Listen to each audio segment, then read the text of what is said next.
Hi everyone, it's time for the weekly energy update.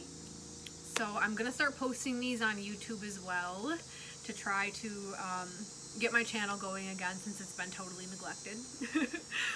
But so let's get started. So happy Equinox everybody. So today's Tuesday? So Thursday is the last day to register for our courses for Mystic Source School. We won't open again until the winter solstice in December. So it's really exciting. We already have a handful of people signed up for this round, and our school's growing so fast and it's really awesome. I think one of the best thing about our class is that every month you get 2 live classes with me and Anjani, and it's really cool because it really gets like to be this community where we're all helping and supporting each other with me and Anjani as the guide. So it's even a great place to kind of like meet your tribe, so to say, of people who are like-minded and trying to learn the same things about the mystic realms. So let's get started. I'm still using the alchemical tarot. I really feel like we're working with a lot of alchemy right now as far as inner transformation is concerned. That's really what 2020 is all about.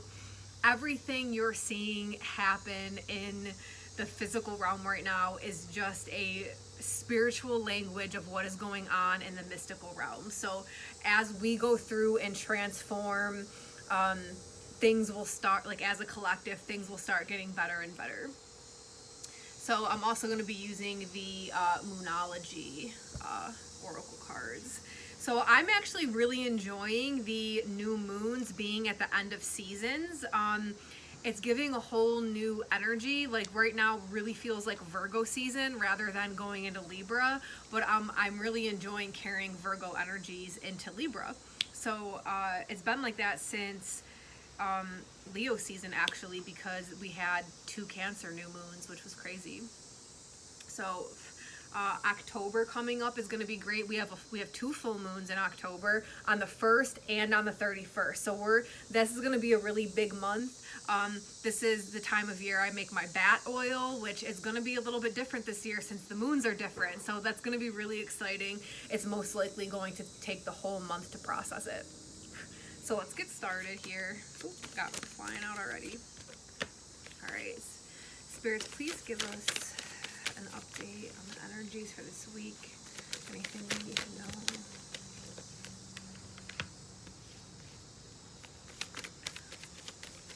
Any advice to navigate?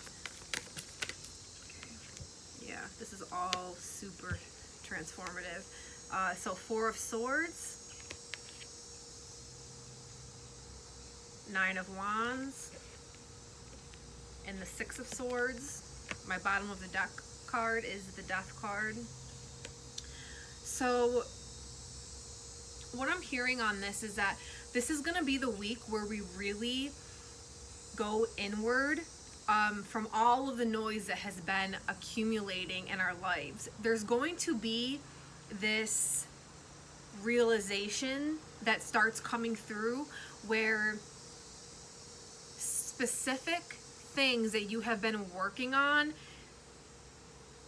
in your personality, like anything that would fall in the category of your inner world, there's specific things that are going to be highlighted, and you're actually going to have the energy to transform these things.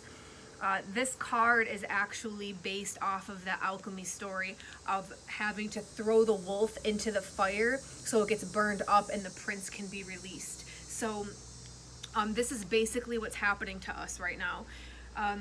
These things that are being highlighted, you're going to finally be able to like throw them into the fire so that you can release them to the spiritual universe.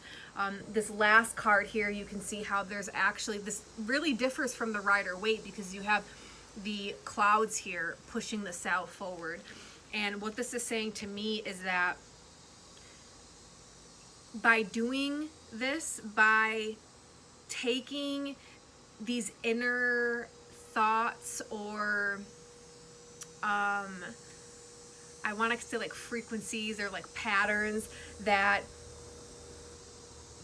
you tend to like the ones that need transformation, and you know it, like, you know, the repeating thoughts and the same cycles that you're repeating over and over. You're gonna have the energy now to actually purge that out of you and throw it into the fire.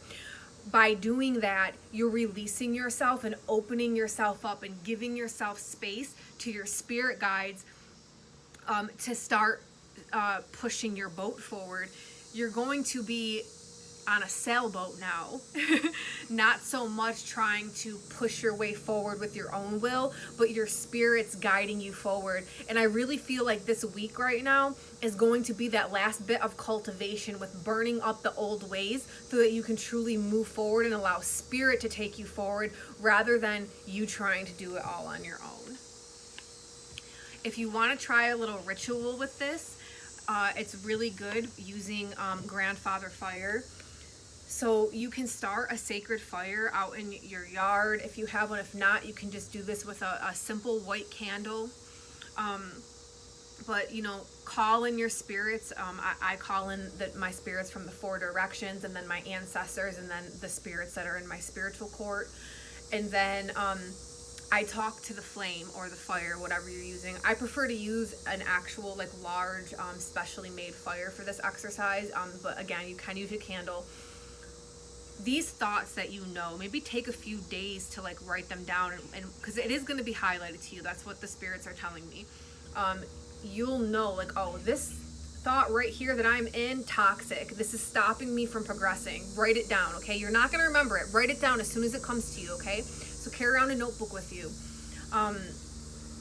So when you go to do this ritual, what you're going to do is stare into the flame, you know, communicate with the spirit of the fire, and then that thought that's listed, go to the first one, think of it in your head, and as soon as it's like there and you can feel the energy of that, or maybe even if you know the root cause of that thought, maybe you experienced something when you were younger and it gave you that false belief, you're going to actually do the action of doing this and throwing it into the fire for it to be burned up.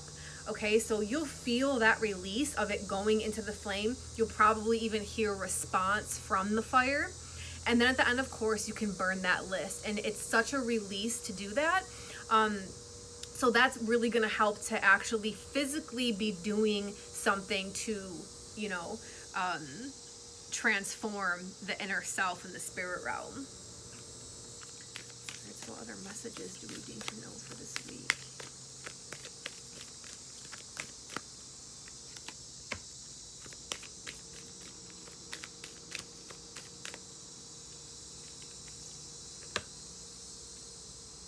I actually do want to take a second to talk about this deck. It is a really amazing deck. Before I ordered it, I was reading reviews and didn't really get the greatest reviews. I think that if you know astrology really well, you will be able to interpret the cards better, because I actually really never go off of like the cues down here. I go off of the fact that I understand what the zodiac signs mean and what the phases of the moon mean. So this deck can actually help you really learn moon phases and get in tune with it. I'm probably going to actually end up recommending it in the school for those of you that are a part of it. Kind of goes hand in hand with what we're doing, right? Okay, so I have full moon in Capricorn and new moon in Cancer. So this is really amazing because the Cancer Capricorn axis, they're in opposition of each other. They're on the same axis. So when one area is affected, so is the other one. And what I'm hearing on this is that the full moon in Cap, meaning the cycle of hard work is coming to an end. That's why the spirits are wanting you guys to do this ritual to really burn up that last amount of bullshit that's holding you back. A lot of us, we're not successful in life because we hold ourselves back out of fear. So this is that time to finally face the fears, get over it, and watch it disappear. The new moon in Cancer is telling me that this is going to affect your home life. So for me, that represents like, what is wealth to you? What is bliss? When you come home at the end of the night, what type of house do you want to come home to? What is the energy field there? It's your roots, it's your ancestors, it's like some of you may even be like wrapping up generational curses right now, you know, or, you know, generational mindsets. It's passed down from the families and the generations. So a lot of you guys have been putting in such hard work and really wanting to get rid of these patterns, because you don't want to just like keep doing the same cycles over and over. This week, this ritual is really, really major for finally burning that all up and ending it. And because of this, it's like you're going to start new roots in your family line. You're going to start a new, firm, solid foundation for the self. Like, it doesn't necessarily even need to be like, oh, new house, new home, but like home life to me represents that firm foundation that you launch yourself from. You know, it's your rituals that you do in the morning. It's what, it's like where your energy comes up and out from. It's root chakra. So it looks like this is going to be a really awesome week. And so yeah, if you have any questions or anything, feel free to drop a comment below and I will do my best to answer them. Have a really blessed week, guys. I love you all. Bye.